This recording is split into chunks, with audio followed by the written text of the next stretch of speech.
Welcome back. Welcome to Decision Space, the only show to take place right here in the space between the turns in your favorite games. I'm Jake Friedman. And I'm Brendan Hansen. And this is the podcast about decisions in games. And today we are talking about Sushi Go, a super light, super fun, super silly little drafting game. I think it'll be a great discussion. We'll get to tell you about drafting generally, our thoughts on that, and of course, dive deep into the decisions within this light gateway game. Brendan, how are you doing today? Before we go any further, I need to know. I'm doing really well, Jake. Thank you. I feel like it's so funny because about a year ago we were talking. Could we cover Splendor on the show? Does that have the decisional richness to pull a full episode? And now I feel like we've arrived at like the lightest game we've ever covered, and there were no worries that we were going to be able to do a full episode on Sushi Go. So it's just fun seeing where we've ended up. Totally. How are you doing? I'm doing really good, thanks. And hopefully we're not, hyping ourselves up too quick before we crash and burn throughout this recording. No. We're going to do card by card analysis like we did in the Fox and the Forest episode. It's going to be great. I think it's going to be a really good episode. All right, well, let's get these housekeeping things out of the way, and then we can get right into our discussion. For our pre-planners, you should know that next week on this very podcast, we will be covering Downforce, a racing and betting game by Restoration Games. I think that's going to be a really interesting discussion. Just as a little teaser, it's a game that I used to own, have moved on from, but recently have been playing on Board Game Arena and enjoying quite a bit. So I have thoughts. Let's see. Before we do our main deep dive episode, Brendan, I wanted to, if it's okay with you, share a what's on my mind, because I had a really interesting recent play of Azul Queen's Garden, the new game in the Azul line. Is that all right if I kind of go over that real quick? I'd love to hear about it. I know this is one that you've been anticipating for a while. The fourth Azul game. Exactly. And, we've sort of gone back and forth on this What's on the Mind segment.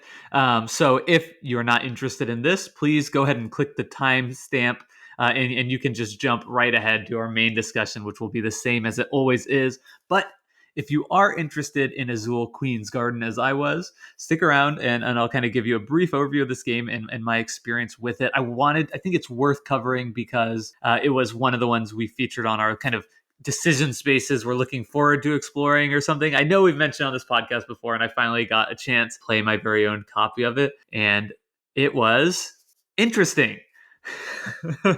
So what you need to know about Azul Queen's Garden is it's the fourth game in the Azul line, and it is like if you just played Azul and then went to Queen's Garden right after that, like you would really not see any shared DNA at all, except for the fact that you have like these chunky tiles and they look kind of similar aesthetically. But really the through thread, I think, from Azul to Azul Queen's Garden has been pretty much severed completely. There's some more in common with Summer Pavilion, the most recent game. I can see some kind of design threads there, but really this game is its own beast entirely. And let me tell you, it is like a heavy game, like a borderline medium heavy game, which was pretty surprising to me. To have this game in the Azul line that is like actually just straight up kind of a bear to teach. Yeah. So I played this game at a game night on Wednesday, and we played it with 3 other players, kind of working through everyone's first play together. And while we were playing one round of Azul's Queen Garden, there was another table of 3 players, and they finished a game of Dune Imperium, and then they finished a game of Rumble Nation before we finished our 4-player play of Azul Queen's Garden.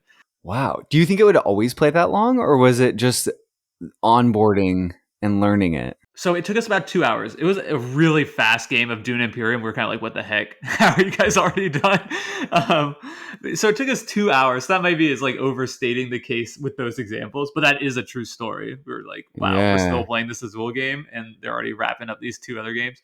I think it would not necessarily be that long, but there are some things in Azul Queen's Garden that just are going to make it more AP inducing and just thinkier than other Azul games. namely that kind of the big fundamental difference here is that in Azul's Queen's Garden, unlike in Azul, where you get all the available tiles at once at the start of the round, and then it's diminishing and diminishing and diminishing. In Azul's Queen's Garden, they're kind of parceled out to you. Sort of every Mm, time somebody takes tiles off of sort of the main offering, like that offering gets moved over and four new tiles come out. So it's very like, and then if and so on like the coaster, sort of like in Azul, you'll bring out one new coaster with four new tiles, and then once all of the four tiles on the coaster, which is called like a garden extension, is gone, then you'll like flip over that garden extension, and that becomes something you can take onto your board as well. So it's mm, very likely in Azul Queen's Garden that the situation will just change right before your turn, making it like much more difficult to pre-plan what you want to do than in other Azul games. And you'll just be confronted with new information. It's just going to take you some time to think through it. On top of that, you're not just looking at colors, you're looking at colors and patterns. So it just takes some time to even do like the simple recognition. So you're taking all of one color, just like in Azul, or you're taking all of one pattern. But you can't take two of the same tile. So just like if there's like 10 tiles out there, or more, which is often the case in a four-player game, it kind of takes a second where you're just like trying to like, wait, what is even available for me to take? mm. And all that just takes a lot more time. All that said, I had a blast playing the game. It's a game I want to play again, but I just felt like it's worth mentioning because I think if you're somebody who's like, I don't like Azul, like I wouldn't overlook this game just because of that, because it's so different. It really feels like a game that is like Azul for heavy gamers. Like I think if you're a heavy gamer, you really have a good shot at liking this game. And the flip side of the coin, if you're like a family that's like loves Azul as like a family game that you can play with your family, I would like steer clear of this. It's almost like the opposite of what your expectation might be based on the word Azul on the box. So, in terms of the decision space of Azul, Jake, I feel like in original Azul, a lot of the interesting decisions lay in the drafting itself, and the spatial puzzle in your board is less interesting. Do you think that that's true of Queen's Garden, or is it a bit more evenly balanced? Like, what's that puzzle look like? That's a great question. I think it's really insightful because it's almost flipped on its head. Like Okay. the game is puzzling out your board because basically you'll score groups of three or more of the same tile type. So you'll be scoring like all your light green tiles as long as you have three or more.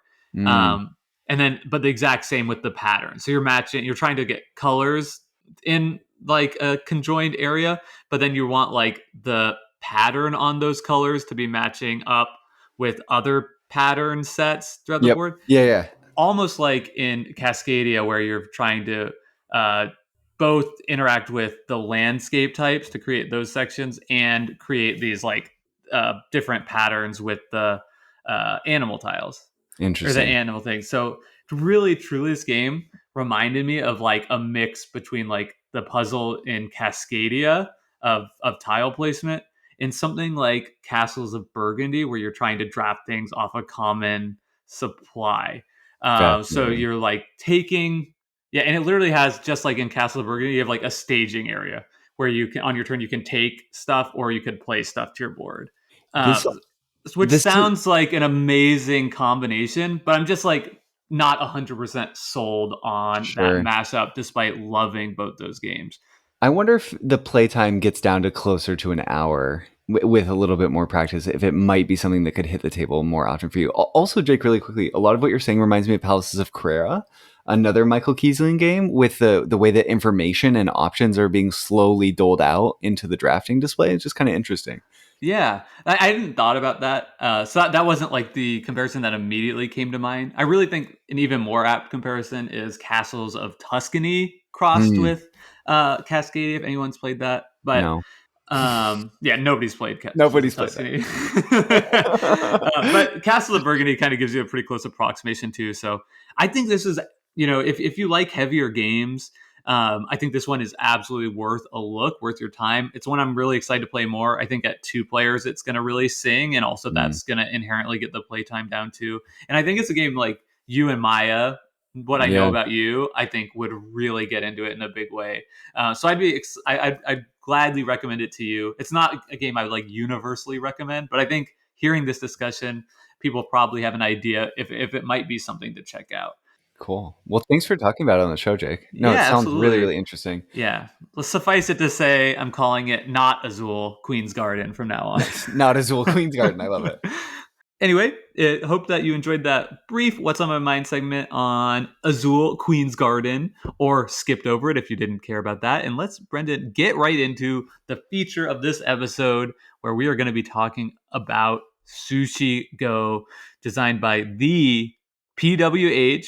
We're both members of the PWH fan club, headed up by PWH fan club president Paul Solomon. And it was self published in 2013 and then picked up by Game Right in 2014, plays 2 to 5 players. And let's go right into our ratings and slogans. Brendan, can I throw it to you first? Yeah, Sushi Go is a bit like the best conveyor belt sushi I've ever had, Jake. It's straightforward, simple, and totally delightful. Is there better sushi and are there better games? Yeah, definitely. Do I sometimes want to gorge myself on roll after roll and play after play in the comfort of my favorite conveyor belt spot or in Sushi Go's decision space? You bet I do.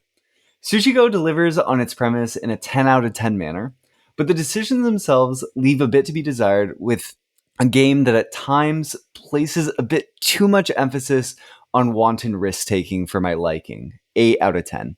So for me, Sushi Go, absolutely delightful game. I think it is kind of in the upper echelon of gateway games that you can bring out with anyone from hardcore gamers to non-gamers alike. And there are scant few games that sort of can sing equally for both groups. So that is high praise. And I think if you're talking about gateway games to the drafting mechanism, then Sushi Go might be just best in class. I love how even though Sushi Go is so simple, it still allows for a wide range of outcomes.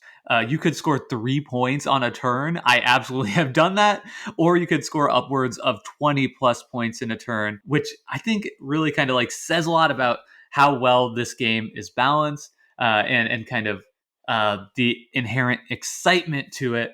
That said, as you point out, there's just a lot of randomness in this game. It's tough because it's a gateway game. It does what it's trying to do, but like without that complexity, I think it does put limits on sort of how engaging the decision space actually is. So I'm going to match you. I'm going to give this an 8 out of 10 as well. For both of us, an awesome game. Yeah. Also, I just want to clarify really quickly. Jake means rounds, not necessarily turns in scoring 20 or 3 points, because a 20-point turn in Sushi Go would be ooh out of this world. Literally not possible. But that, yeah, But you woof. could get 9, and that feels wild. 9 feels amazing. I think that's one of the things that we'll probably really dive into too. That Sushi Go does so well is the variable point potential of a given turn is actually a really really interesting puzzle. We've talked about games where the difference in terms of the points you're getting per turn are maybe half a point difference, and the game is those half points adding up.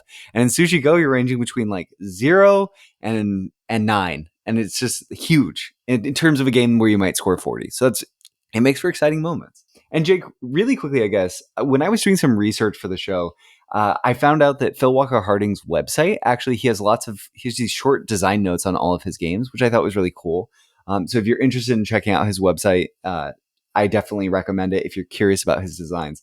I just wanted to highlight that Sushi Go came out of his love of Fairy Tale and Seven Wonders. He wanted to design a game that was just inspired by the drafting mechanism there, but do something that was lighter and more that he could play with anyone. Seven Wonders has barriers to play, and I don't think Sushi Go really does. Teaching Sushi Go takes all of 10 seconds, maybe. So it's pretty cool hearing him call those games out directly. That's so funny. Like it just speaks to my brain as games. Like I never really got that theme at all. That it's sushi, like you're passing sushi Oh yeah, around the the conveyor table. belt. Yeah, Yes, yeah, yeah. as when you were saying that, like I even didn't connect with it when you were saying it in your synopsis or whatever you're kind of rating. And so I was just like, okay, yeah, sure, that kind of makes sense. But That's maybe it's because hilarious. I've never actually been to a conveyor belt sushi restaurant. That's probably why. Also, Yeah. we got to correct that. Yeah, yeah. I mean, Yeah, I've been to a lot of sushi restaurants, but just none sure. of that particular type. Sounds Yeah, yeah. fun though. Yeah. All right. Well, with that, let's jump into Brendan's very short rules overview to see if he can actually teach this game in 10 seconds. No pressure. And then we'll join you back on the other side.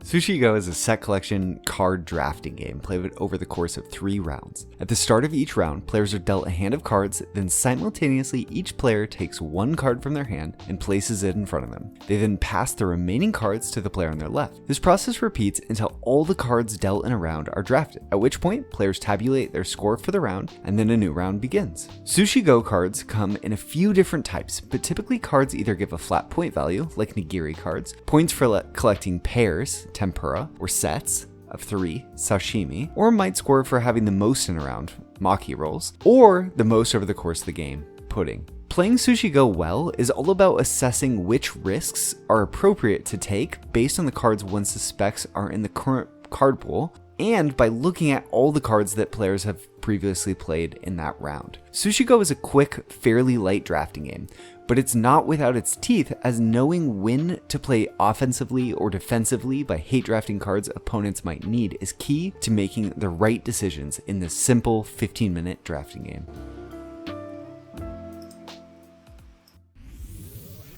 So that was probably a bit longer than 10 seconds, but Ugh. still very good, very concise rules overview. And unlike a lot of the games, this really teaches you everything you need to know to dive right in and start collecting and theoretically eating that delicious, delicious sushi. Yeah, you got it. I want to talk about the decision space and characterize it with you, Jake. What waning decision space? Yeah, Yeah, I mean, it's got to be, it right? does. You have Yeah, less and less options, like in the most literal sense, yeah. on every turn. And you could even go further and say sometimes like in the from round to round you have less options with the end game scoring with the pudding cards, which I'm sure we'll talk about specifically. By the end of the game, it might just make no sense at all for you to take any of those, which even reduces your decisions possible on your turn even further. One thing that I didn't go super in depth on in the rules overview, but I think will be important for this conversation too, is that every time you play, it's not that round 1 there's one set of cards that you use, round 2 there's another set of cards that you use, and round 3 there's a third set. You take the deck, you shuffle the entire deck, and then you deal cards to the players. So there's a lot of variability in terms of when these different types of cards are coming out. So with cards like tempura, the one that you want pairs, and sashimi, the one that you want sets of 3, knowing what cards have come out in rounds 1 and 2 can really impact, or the previous rounds can really impact the cards that you might take. So if you have a ton of sashimi that just randomly end up in the hands in round 1, all of a sudden sashimi is way, way riskier in rounds 2 and 3. And sort of vice versa. If you've only seen 3 sashimi in the first round, okay, now it's much more likely. So one thing that feels really different to me about Sushi Go than these other games is it's so much about trying to suss out what the cards in any given round in the hands are going to be, and that really changes the potential value. Because if there's a ton of Maki in a round, the ones that are like you just want to get the most of these, they suck. They're way better to draft in rounds where there's only a few, and you can be the one that drafts those few cards, right? And I think that is one of the things that makes this game so accessible is it's very easy to sort of kind of sum everything down into a points per card thing. Yeah, Right. So like for Maki, and we'll talk about all the cards in the game, but for Maki, right, you get 6 points if you have the most of them. So if you can get 6 points off one card, that's just insane value. If there was maybe only one Maki in the whole round, or only one Maki that had the 3 Maki 3. rolls. Whereas if you have to take 3 cards to earn those 6 points or more, all of a sudden that point per card value is going down significantly. And I think that Sushi Go decision space makes that like very clear and parsable in a way that a lot of other games and drafting games are fuzzier. And I think one of the huge things that makes it so clear is that people are drafting cards face up, right? Mm, You reveal after you take a card, you play it face up in front of you, and everybody can see exactly what has come out of the deck. Where this game could be played with the exact same rule set, but everybody's drafting face down and scoring at the end, and that would create a very different feel of the decision space, and that's mainly in regard to like the clarity of it. yeah. Yeah. It's so interesting because I think that sometimes when we talk about waning decision space games too, Jake, what we usually talk about in sort of trick taking games is the tension around as the decisions wane. And I think that that's definitely here, right? If you're waiting for the third sashimi in your set of three and you're waiting to see what's going to happen, that it can be tense. But I think that in general, Sushi Go, for whatever reason, as a waning decision space game, doesn't feel as tense to me as a lot of the other ones. And maybe it's just because of how much information is known by the end. You've seen all of the hands, they've gone around the table. I don't know. Do you get that sense from this game, or is that just me? Yeah, I don't know that I get a tremendous amount of like, oh, like I'm so anxious. I'm really hoping I get this one specific thing like right Card at the back. end, Yeah. because a lot, and I think that just has to do with like a lot of times like your last card is going to be almost totally worthless, right? You could get like the chopsticks or like a single maki roll that's giving you no points. So it can kind of be anticlimactic at the very end in the last one, two, or three cards you get, making it like the actual tense moments are more towards the middle because you know, like, Yeah. okay, if I don't get my third sashimi here, it's not happening, and so you can kind of like, okay, I have accepted my fate by the time you actually get to the end of the round. Or I also think it's like there's also this weird punctuated moment of stress a lot. I think that's like the second hand you get dealt has like an outsized impact in a lot of cases. Um, so there's like a lot of drama right there. And I can kind of explain why I think that is as we get into some of the cards in the game. Yeah. Um, but that also makes it like it dilutes that like typical sense of stress that a waiting decision space has, where it just ramps up and up and up as like more and more spots get taken up. You're like, oh no, what's gonna be left for me? Does that make sense? No, totally. I guess the other thing about the feel, one mechanic that we don't typically play games with or cover games on the show where it really is emphasized is the importance of memory. And Sushi Yeah. Go, the core skill of Sushi Go really is in some ways memory because you have a really bit, you can make much more informed decisions if you remember the cards in the hands you've passed, or at least have a sense for certain things. How many sashimi in them? How many maki did you see? Mostly, how many three maki cards? Maki, oh gosh, how many Maki cards with three Maki printed on them? They come in one, two, or three are there because they have such a potential for impact or tempura and these sorts of things. So, and it's something I feel like it's not huge. You can play the game without doing it. And being able to count cards doesn't win you this game automatically, but it does have a large impact. I think memory has more to do with like from round to round. As you were talking about Yeah. before, you know, having a hand that has three sashimi in it in the first round is like pretty risky to take it with your first turn. Even if you're thinking like, okay, I know it's possible that one of these gets back to me, especially if people see it, me drafting it, because you have no information. Those could be the only three sashimi in the whole hand. Where if you've already played one hand that only had a couple sashimi cards and you get three in your opening hand, like you can feel much more confident that Yeah. you'll be getting dealt some in the other hands of players in the game. Whereas memory, I think, is important and inherently important to drafting games, but I think it is reduced by the face up Yeah. drafting. Like when you're, I guess my most experience with drafting is in Magic the Gathering, right? And in that, you're taking just like this, you're getting dealt a hand of cards, a pack of cards, essentially. You're picking one, playing it face down, passing the rest around. So in that, you really need to look at your opening hand and think like which of these cards is likely to come back to me in 8 turns, and try and remember that, so that when it does get back to you, you have a sense of like, okay, what people are taking more of or less of, which can kind of give you a sense of what colors are open and closed. And like memory there is so essential. But here, when that first hand gets back to you, you have perfect information, about who took what out of that pack. If you just want to look around the table, so in some senses, I think like while memory is important in drafting always, like from when you're talking about like an individual internal to an individual round, I don't think it matters too much here, which goes into why I think this game works so well as a gateway game. I definitely agree, but I will say one of my nitpicks, and I hate getting into it this early, but is that because sashimi pays out so much, so highly, right? It's 3.3 points per card if you get the whole set, because it's Yeah, 10 for three. It puts, sometimes in Sushi Go, I feel playing for second, I can make really safe, I can play fairly risk averse and still get second fairly consistently.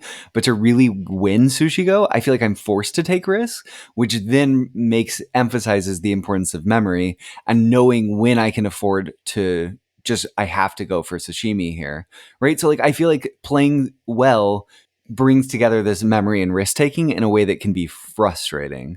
sure. But I hear what you're saying, and yeah, I don't want to belabor the point. Well, we can probably We'll leave get that into it. there. We'll get into it more as we kind of go through the decisions and kind of the cards and what they open up specifically. But yeah, I think like so let's maybe we should jump to this question here where, like what is the game in Yeah, Sushi yeah, Go? Like what makes this a game that isn't just I just take this card that is worth the most to me right now, which is I yeah. mean a way you can play this game, right? That could be the safe conservative way of playing. I just take something that gives me points and is always going to be good for me every time. And that, you could win games like that potentially.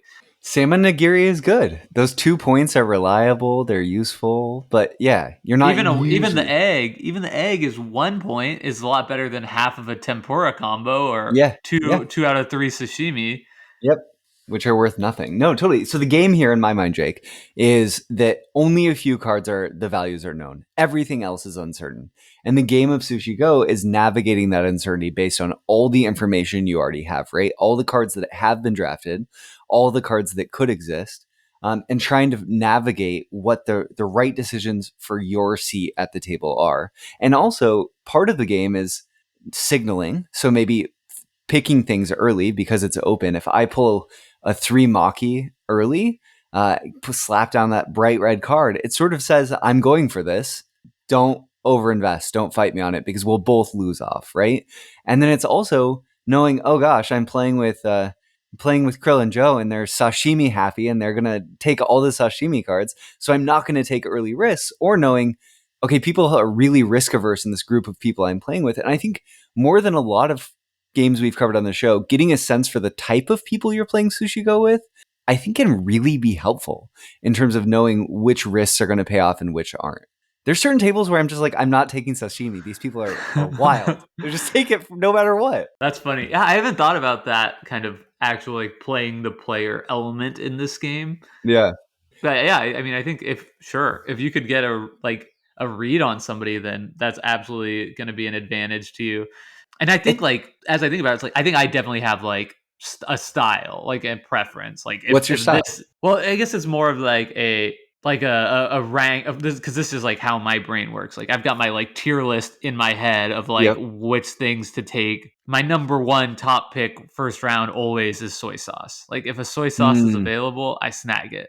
If a soy sauce isn't available, uh, or sorry, I guess the three sashimi. I'll take a 3 point sashimi first yes. because Squid nigiri. Yep. the squid nigiri because of the soy. If the next person behind me takes soy sauce, like the best thing you can get in the game is a soy sauce followed by a squid nigiri. 'Cause Oh, that's 4 point. you mean wasabi?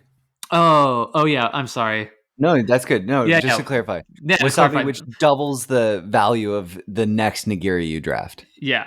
So Yeah, I yeah, feel like you have to take a squid nigiri first because if the next person takes soy sauce, then they're getting 9 points for two cards, which is yeah. like just such a crazy blowout. Like we're talking about how good sashimi is. That's 10 points for three cards and an enormous risk. Yep.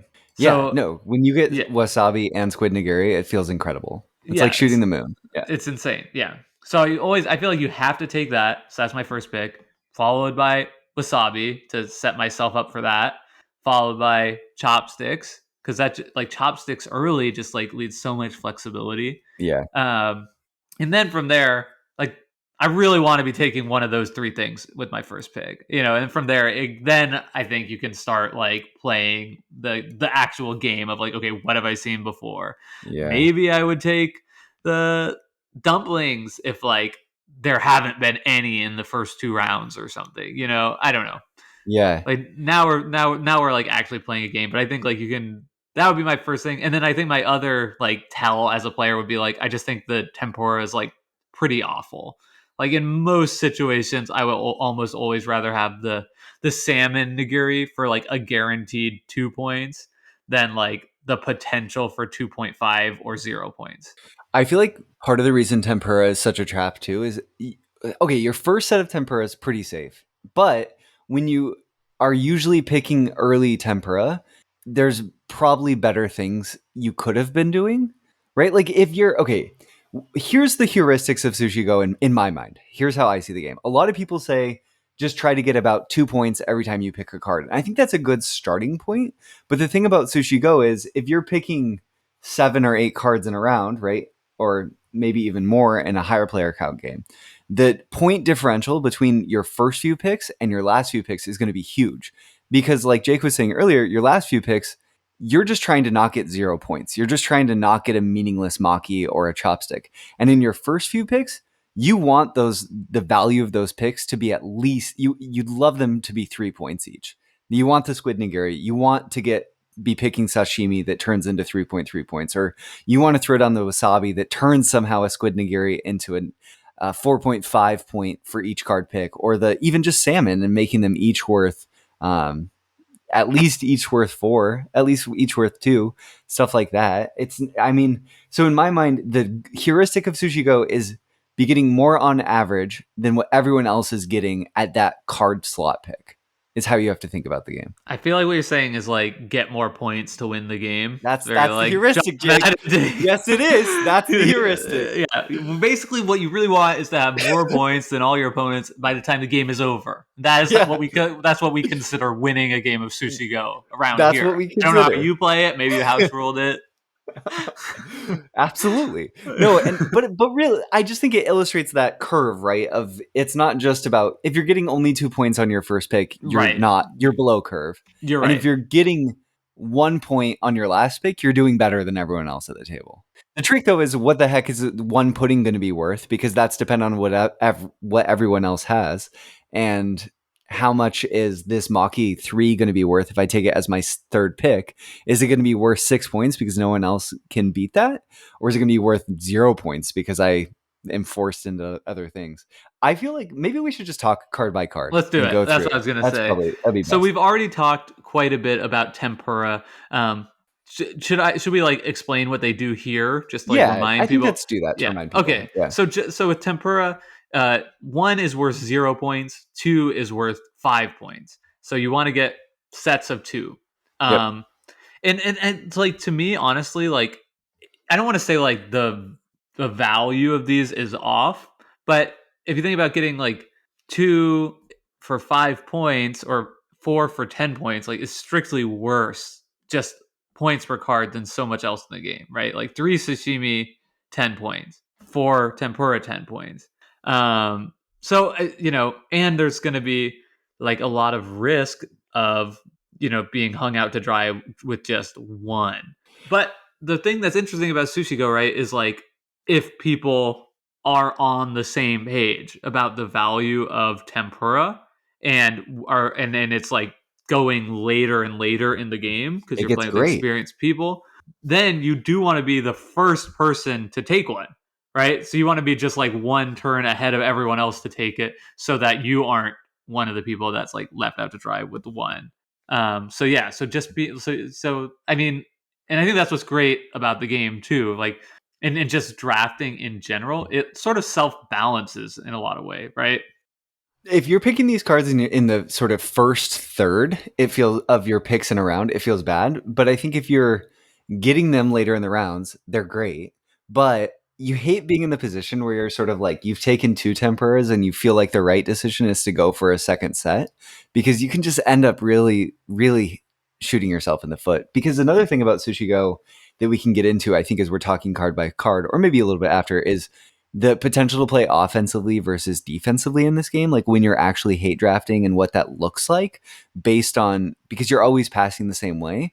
If I see Jake take a tempura, it's easy for me to then just if I'm to his oh shoot, I'm so used to playing it on Board Game Arena now. If I'm passing to Jake and Jake picks a tempura, I'm really incentivized to just pick another tempura, especially if no one else has picked a tempura yet, because it's likely that I'm going to get past two of them and then I've denied Jake that, and I've picked up 5 points. So I Right. think that you leave yourself really exposed in a way that sashimi, I'm only incentivized to hate draft. It's much harder to be incentivized to hate draft sashimi because it's not going to have an upside for me typically, unless I do it really early, right? So let's just go to Sashimi. sashimi next. Okay. So for sashimi, you get 10 points if you collect a set of three, but one or two sashimi is worth zero. Um, so it's like a huge upside, huge risk. And I think the thing with sashimi and like hate drafting is like the value proposition of like taking a 0 point card to neglect the person that's coming after me 10 points is really worth it. Yeah. You know, Yeah. it's easy to see that value. Whereas, like with tempura, I might not care. Like, I Yeah. might, if I know you're going to get, essentially 2.5, it's not getting by passing it to the next person after me, it's not giving them 5 points, it's giving them 2.5 points. And if I'm like not worried about that person or think I'm slightly ahead of them, I might, for instance, just take the salmon nigiri for a solid 2 points and give up a little bit of value because I'm you know, competing with the whole table in a multiplayer game. And this game's not recommended at two players. Um, so, at least I think to me, I wouldn't recommend it at two players. So it's like, oh, it's never going to be just like when I'm playing this game, it's never just going to be zero sum in Yeah. that manner. Um, so yeah, so it's hard to say like I'm going to hate draft somebody's tempura, but to hate draft somebody's sashimi, it totally can be worth it because 10 Yeah. points is like it might be 25% of the points you get in this game with like a winning score of 40. Totally. Yeah. Sashimi is such an interesting card set, Jake, because I think a lot of the exciting moments come from it. And it, but it also, for me, some of the frustrating moments come from it because of the, the, the ability to say, this is the right decision for me given the seat that I'm in and have people just throw a spanner in it. By people just hate drafting one card. And that's just the game of Sushi Go. That's just drafting. That's drafting games. But it is really fun when that's how you open a hand, no sashimi, or there's two sashimi in it, you don't take it, you take a squid nigiri. You get past a hand, there's two sashimi in it, you end up not taking it, you take something else. The third hand, you get past sashimi, and no one else has played the other sashimis yet. You're over the moon, right? You're definitely getting back at least one of those sashimis, probably at least two of them. You slap down the sashimi, and you know you're going to be good. And I think that's a fun moment that allows for more planning than you would typically have in a game that sort of says this card is worth 2 points, this card is worth 1 point, right? Like that's Mm-hmm. interesting. And that's It where the creates, memory kicks yep, in that you were talking about before, of like exactly, knowing like there's still like sashimi out there yeah, to potentially come back to me. Yeah. totally, Yeah. And I think also like the thing about sashimi that is important for like learning how drafting games work mm, is that not only do you want to signal to your opponent, but you want to follow their signals. So if the yeah. person that's passing you is ahead of you on sashimi, right? Like you don't want to Don't go take into sashimi, sashimi. yeah. Yeah, Which is like a that's probably pretty obvious to most people who have played drafting games before because they're going to have every opportunity to take the sashimi out of the hand before it would come to you. But I think it's like a really kind of like it's easy to understand, like intuitive way for somebody to kind of grok how signaling works in drafting games. yeah. I think that sashimi is really interesting because in terms of pick order, it's pick one. I'm a little bit less incentivized to just, I'm gonna YOLO pick sashimi. I don't love doing that. But if pick two, if the person that I'm drafting ahead of played down a sashimi, all of a sudden it looks really great. Especially if I get past one sashimi, I'm generally pretty happy to be in that seat. Because if two of us have already gone into sashimi, the rest of the table is pretty disincentivized from going into it, and I know that other sashimis are going to get passed back to me. It's just, yeah, I think signaling in Sushi Go is one of the most fun aspects of it in terms of the decisions that are there. And just you get to put the puzzle of a round of cards together as it unfolds by looking around the table. And that feels interactive in a way that sometimes tableau building game, simple card games don't quite feel as interactive because of the interdependence of I need cards to get these to pay off in a real way. Yeah. Yeah. Okay. Can we do dumplings? Dumplings. Dumplings, the key to dumplings is those first four letters. Dump. You don't want Yeah. dumplings. I was gonna say Dumplings like, are are these just like the worst? I think so. In my mind, dumplings are totally a trap. And I know someone listening to this podcast is saying, but guys, if you get five dumplings, they're each worth 3 points. So that's incredible value. And you're right. If you get five dumplings, for sure. But to really make it worth it, you kind of have to get three. And then it's okay. Here's how dumplings work. I did a bad job, Jake. Yeah. For one dumpling, you get 1 point. For two dumplings, you get 3 points. For three dumplings, you get 6 points. For four dumplings, you get 10. And for five or more, you get 15. So it's triangular scoring going up. To make dumplings worth it, you have to get three or more dumplings. And to get three or more dumplings, there's probably better things you could have been doing. Yeah, I would say like getting three is still kind of not Bad. worth it. Like, Yeah. right? It You'd still rather feels have like you'd picked rather three other cards. three salmon nigiri for sure. Yeah. Right. And I think like the way it scores, like it looks better than it actually is when you reduce it to like the value per card, Yeah. right? Where you think like, oh, like if I get three, then the next one I pick up is worth like 4 points. It's like kind of yes, but like you're still only getting like just over 2 points per card or whatever. And then five, you're getting 3 points per card. But I've literally never seen anyone collect five dumplings in any of my games on, and I played this a lot on Board Game Arena, which is also just, I'll just say now, one of the huge highlights for this is like you can play a live game of this on Board Game Arena in like literally 5 minutes or less. Yeah.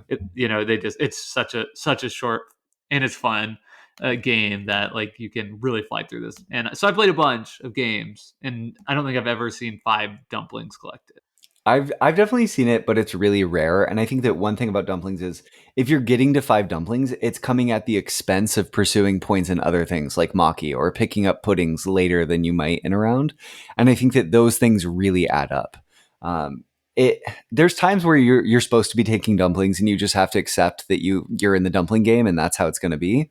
But it's a tough bone to swallow when you're like, okay, Maybe this is like more better in a two-player game, right? Where you're dealing 10 cards to each player. maybe, So there's just, and you're getting half of them. So if there's like a bunch of if there's like yeah. seven dumplings in the game or something, I don't know. I just haven't played the game at two players, so I should probably stop saying. So I have a little bit. There's two different ways to play. There's one where there's no randomness. All the cards are just dealt at the start. And there's another where the hands grow a little bit over the course of the round, which I vastly, vastly prefer. Even though you can't make as informed decisions, you can make much more interesting decisions when you have that little bit of uncertainty. And it's not just about who gets ahead in one thing. Um, Sushi Go at three is vastly superior to two, though. But if you're going to play it at two, play with that variant. The other thing about dumplings, Jake, is the reason why you so rarely see five is in later rounds, people are really incentivized to take them because 1 point is better than nothing. And Exactly. if you have a hand of egg nigiri, which are 1 point, or dumplings, you're taking the dumpling because you're taking the potential for more points from someone else. And it comes at no expense to you if Right. that's your choice. So it's just tough to put together. It might be interesting, like if one dumpling was zero or negative Mm. one or something like They that. get a lot better. Yeah. Then I think it would be better because of that. And you're exactly right. Yeah. Like I find myself often ending up with one or two dumplings in my hand, and not because I've gone for many and failed just because they're like kind of the thing that's worth points that's left at the end. Sure. Or maybe you fell out of the Maki race and you're like, okay, maybe I can pick up 2 dumplings in my final 2 picks or something, and I'll get 1.5 points for each. That's fine. Yeah. All Okay, right. the bread and Next. butter, nigiri.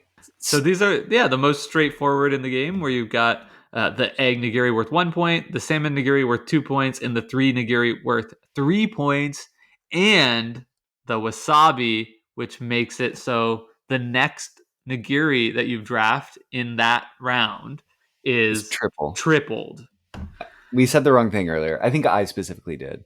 That's why I was like, if you get a wasabi and then a salmon nigiri, it's great because you're really turning one salmon nigiri into 2 squid nigiris because you get 3 points, 6 points for both. I love these cards. Exactly. So yeah, so it's just like the wasabi is so great Yeah, early on in the round, because I mean, like you said, you want to try and get 2 points per card. 3 points is like amazing, and if you take the wasabi with your first or second pick, like you're almost guaranteed yeah. to be getting the 3 points per card, and possibly 4.5, which is just like way higher than anything else you can do. One thing about drafting games is they're typically all about flexibility, right? And staying open, not forcing yourself down a path where if the randomness of the round or the decisions around you go in a certain direction, you can end up going the wrong way. And the great thing about wasabi is that it keeps you flexible. You're like Jake said, you're almost always going to get past the salmon nigiri at some point. And if you don't, and you just end up putting an egg on it, an egg nigiri for 1 point, it turns into 3 points or 1.5 per card. It's not great. You don't feel wonderful, but there's worse things. You can almost always have this card not be worth 0. I have a slight issue with the wasabi, which is where I think like the outcomes of it are like so great, right? Like the impact of getting 9 points off two cards Yeah. is so high. And it's when that happens, it's like there's no way you can, like, there's no skill to it. And I think like often the game kind of can hinge on that, right? Like I take Well, wasabi, I get past the squid nigiri, like I'm just getting a boost yeah. that's not, nobody else can like catch up besides taking great risk. Even getting three sashimi is still not even really that close to the value I'm getting off of No, it's the two. 3.3 to 4.5. It's like a whole, yeah. Yeah, it's like not that close, and you have to take such a big risk. So I find like the best way to play this game, like if you can luck into the 9 point wasabi early on, then you can sort of just play the like conservative game, let other people take risk, Yeah. and still wind up like out in front. So I feel like it's good in the sense of like, yay, this is like a gateway game, anybody can win. It could be your first time playing the game and you can win because you can just like hit this crazy combo. But also it's just like, I don't know. Like the impact of it is potentially too great for me. Yeah. And I think that's why I feel like the second turn in this game is like so crazy pivotal a lot, because that Mm. combo is just so impactful. But okay, this is I'm gonna do a reading into Jake's soul for all of you. Turn 1, you open a squid nigiri and a wasabi. You're playing the squid nigiri. Yeah, You're playing yeah. the You wasabi. have to Yeah, you take the have to squid take the nigiri squid nigiri.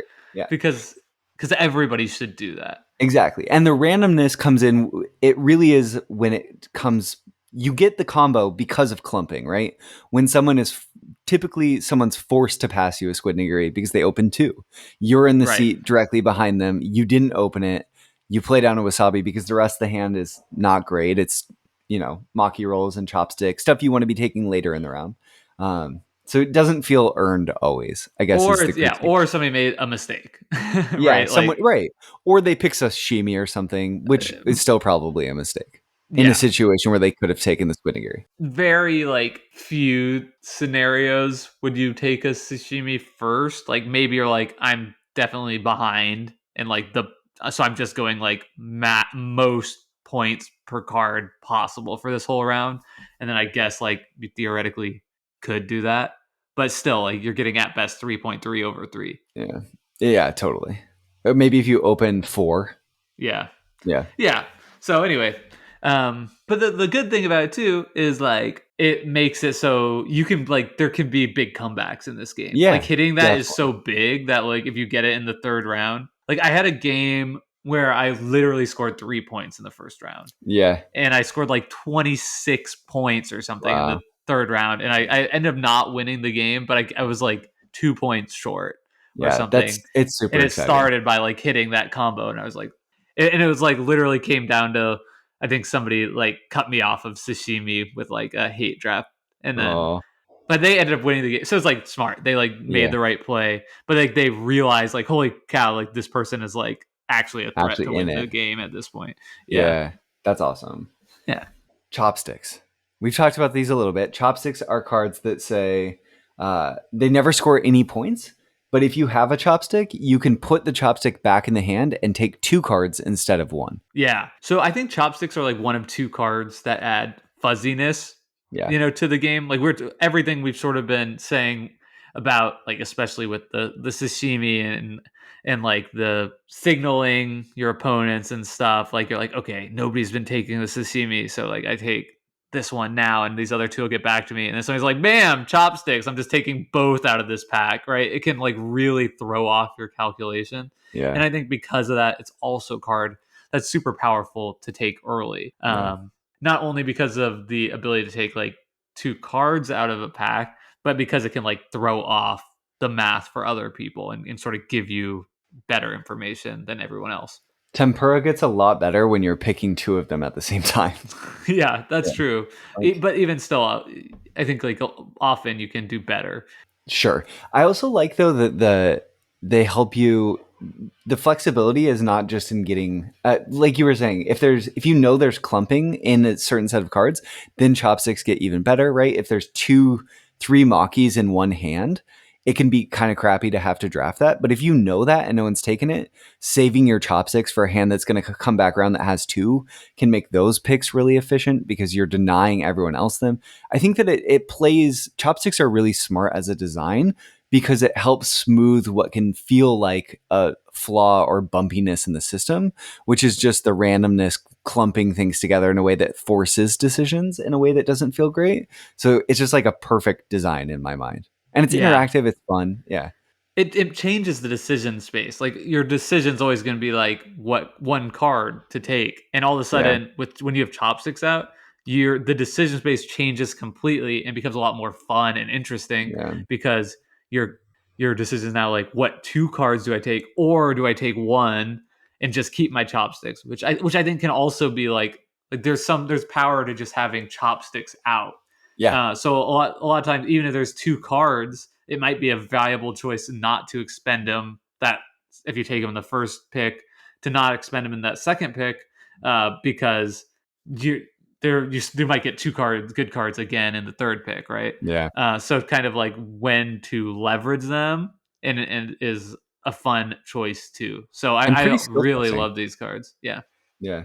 Awesome. Okay, Maki being the next one. Maki are the roles where they come in three different versions. You might have one roll printed on a card, two rolls printed on a card, or three rolls printed on the card. The player who collects the most in a round gets 6 points, and the player who collects the second most in a round gets 3 points. So there's lots of potential variability in how much these are worth. If there's a lot of Maki cards that come out, each individual card might only be worth 1 point to the person who wins it and none to the person who doesn't get it at all. But if very few come out and you're able to win off two cards, then each of those cards could be getting you 3 points each, which is good. These are later round cards, though. You're typically not taking these too early on. And I think it's interesting how they create these timing based decisions of knowing when is it the right time to make a move and signal that you're going Maki. yeah. I haven't actually. I don't think I've seen this, but I did say like 4.5 points per card is the best you could possibly do. It could actually be six. Like Sure, if you're one able to Maki. get one Maki and win, which is unlikely, but certainly possible. Possible. Yeah. But yeah, I think like Maki is the thing more than anything else that adds tension to the end of the game, Yeah. and sort of like or the end of the round, like the drama. I feel like a lot of times at the end of the round, pending on like what happens, like what I'm dealt, and also at the at the end of the round is like when I've like am the most lost about what cards are available left. Like it's a lot of times like a genuine surprise to me what I'm getting handed in the last pick or the last two picks. And I find like a lot of times 1 or 2 point, or there could definitely be 3 point swings or more based on like I'm tied with somebody for second place with 4 Maki rolls. Like I'm really hoping I just get like the single one, or they do at the end. Yeah. Uh, and yeah, so that kind of does insert drama to the end, as you would more typically find in a waning decision space game. I think there can also be interesting decisions around knowing when not to take Maki because you know they're going to be worthless to you just because you're so far behind. Like sometimes the game, some Yeah, like you have to be principled sometimes and just not get in the game at all because it's not a winning game for you, which I like. A card that's not like this is Pudding. Pudding is really interesting. There are 10 Pudding cards in the game, so it's a very limited set. And the player who has the most pudding at the end of the game gets 6 points, and the player who has the least pudding at the end of the game gets -3 points. I find pudding to be really, really important in terms of winning Sushi Go. I was gonna say the same thing, and like everything to me about this game is like really clear in the points per card, the value per card department, like except for pudding. Pudding, It yeah, gets really fuzzy to me because like when you think about it, like to win the most pudding, a lot of times it requires 3 or even 4 pudding. yep, I find, which is like okay, so I have 4 of them and I'm getting 6 points is really like not that great of a value. Where somebody else could be just playing one to get 0 points. But playing this game so much, like I find myself picking them earlier and earlier and prioritizing them more and more. And it just feels like a disproportionate number of games I play, the person who wins the pudding competition wins the game. wins the game. Yeah, I found that too, and I think that a big part. It's so interesting because having the least puddings doesn't feel. Is it -3 or It's is it? -6, It's yeah. -6, not -3. Yeah, it's It's negative negative six three points. if you split it. If you split it, that's right. So that's why it's so big. It's very hard to win Sushi Go getting -6 points at the end. And there's definitely times when you can do it. But I find too, Jake, taking puddings in round one can be really, really effective because you get Totally. that initiative of just being slightly ahead in a way that it forces other people not only to take puddings to try to not have the least, but take them probably earlier than they should be. Right? Like I'm Yes. happy to take puddings in the middle of a round or the end, but when I find myself in a position where it's like, okay, my first pick in round number 3, I have to take a pudding, otherwise I'm going to be the last for sure. That's just a lot of potential lost value that feels bad. We've talked about tempo in this podcast before, and it's kind of like a tempo gate thing too, where it's Yeah, like if I'm two putting clear of the next best competitor, I don't really have to prioritize putting until somebody gets one more, right? And yeah, then I want to think about taking them again, and it's hard to scoop. It's hard to close a gap when somebody gets initiative in a game like this, totally. especially when that initiative, and only the case with pudding, goes over the course of the whole game, right? These Yeah, set aside and you collect them throughout each round. So your advantage in pudding maintains over the course of the game. yeah, I totally agree with you. And I find, like for example, that 3 point round I got was largely because I took a bunch of pudding, yeah, right? yeah. And the reason I was able to score so many points at the end is because everybody else was had to take puddings. They weren't Yep. able to they without being able to catch me, which made it so I could just suck up all these high value cards. Totally. I think pudding is the most important card in Sushi Go and one of the most fun cards in Sushi Go. It's like the glue of the whole design and what takes the game from being a good, approachable game to being an awesome, interesting, smart game Yeah, because of that fuzziness. It's just and it's interactive. It's just it's pudding is amazing. Maki's good and I'm glad it's there, but pudding is just so interesting. totally. And I mean, like, all of this to say, like, it's so amazing to me that this was PWH's first game. And, like, you can really see the design chops in this. Mm, Like, just the choice of these 6 cards. And we can talk really briefly about Sushi Go Party if we want. yeah. But, like, I really think in my plays, like, I wouldn't have it any other way. Like I think these 6 cards create the most interesting and dynamic set of cards to play with. That like if you could only pick 6 to play with, I think I'm going with the base game. So it's just you know how well everything works together to create this like super simple but a game that really does allow rich dynamic gameplay. I've been impressed with the staying power. Like I don't find myself it's not Sushi Go is not my favorite game, but it's not a game I'm like bored of after playing all this time Yeah. to prepare for this episode. It's definitely a game I'll continue to play. Totally. I think that I have to correct you slightly because it's not his first game. On What? Yeah, Archaeology the card game came out in 2007, and I think he had a Wow. few self-published things before that. But I completely agree with everything you Paul said, told me Jake. that, dude. We need a new Paul president. betrayed you. We need a new Yeah, president of the fan demoted club, to Vice. vice president. That's just maybe with Sushi Go Party. I agree, Jake. I like base Sushi Go so much, and I think part of that is because when Sushi Go Party, for people who don't know, is this added version of Sushi Go that gives you a bunch of different cards. So every game, you use a random set of uh, appetizers and just different elements that you mix together. So the card pool is different every time, which is cool, but it makes the game more about knowing how that card pool might work together than it does, I think, about. It shifts the game away from some of the clarity. Yeah, it shifts to like the conversation about like what is the game. It's Yeah, like yeah, and also I feel like a lot of the cards in party, as you would kind of probably want for an expansion, are just like wilder and more they're zany. chaotic. Um, and I feel like I don't know that I personally, just because of who I am as a gamer, like I don't want more chaos in my like already like random and chaotic drafting game. Yeah. But I think for a lot of people, they do like that, and that's obviously no knock on them. Okay, what are your two or three favorite? One, I want to know your two or three favorite cards in base Sushi Go, and your two or three favorite cards in Party, and then maybe we can put a put a nigiri on the rice of this episode. Okay, so I think my favorite cards would be the basic Nigiris Mm-hmm. because I think like it's just so important to have something that's just like the straight man, Yeah, right? yeah, It's like somebody has to be in there to play it straight so that everything else has like this solid foundation to bounce off of. yeah.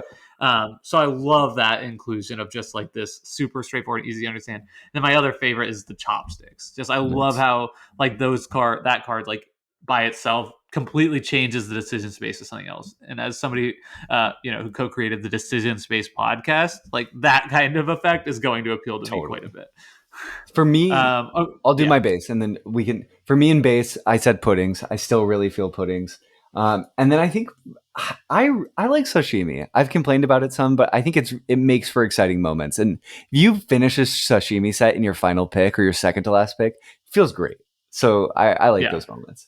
I don't know what my favorite are in party. I haven't played it nearly as much. Yeah, I do like the fruit, which is like a replacement for pudding, and that makes it like so instead of like a single set collection, you're like actually collecting like different sets within that yeah, end game scoring thing.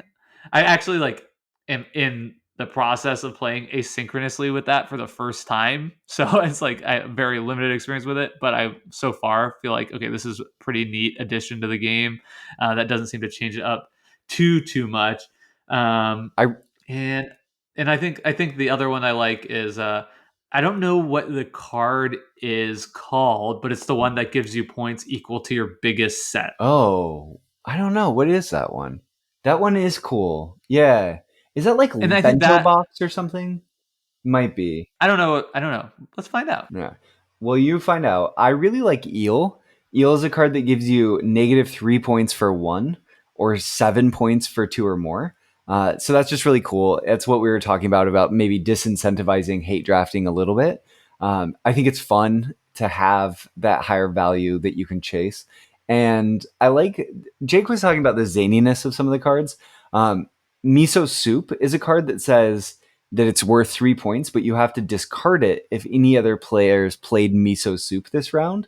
So knowing when to play Miso Soup ends up being a donkey space game of you want to wait a little bit because you don't want to be taking you don't want to take it if other people are taking it early, but then maybe you don't want to take it later because maybe you should be taking it early because maybe other people are going to wait to take them. So It's fun. I like it. If I'm playing Sushi Go Party, why not turn the zaniness up?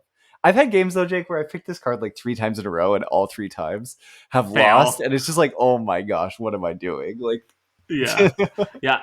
The card I was thinking about is called T. So it's T. 1 point per card in your biggest set of a single color at the end of a round. And I think this is a really smart design choice because it like increases the value of things that are typically undervalued and people might not be taking as much, like tempura and dumpling, Yeah. right? Yep.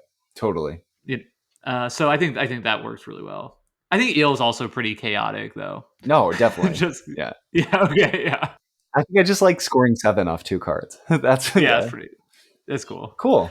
All right. I think that's it for this week's episode of Decision Space. Brendan, thank you as always for joining. Next week, we'll be getting into the decisions in Downforce by Restoration Games. You can support our show on Patreon.